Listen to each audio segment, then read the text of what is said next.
ఆ ఒక్కరోజు అలా జరిగి ఉండకపోతే నా లైఫ్ ఇంకోలా ఉండేది. ఎన్నో సాధించాలనుకున్నాను, కానీ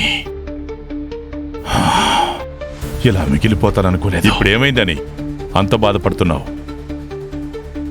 నువ్వు సాధించలేంది నీ కూతురు సాధిస్తుందని నువ్వే అన్నావు కదా.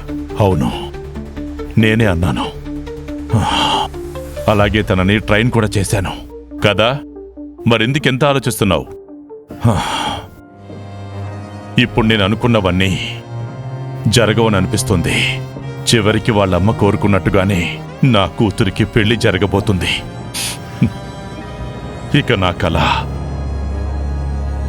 కలగానే మిగిలిపోయినట్టేగా. కుస్తీనా కళ్యాణమా? కళ్యాణి ఫైట్ మొదలవుతుంది. కుస్తీ కళ్యాణి ఈ నెల 29 నుండి సాయంత్రం 6 గంటల 30 నిమిషాలకు మన సన్ జెమినీలో.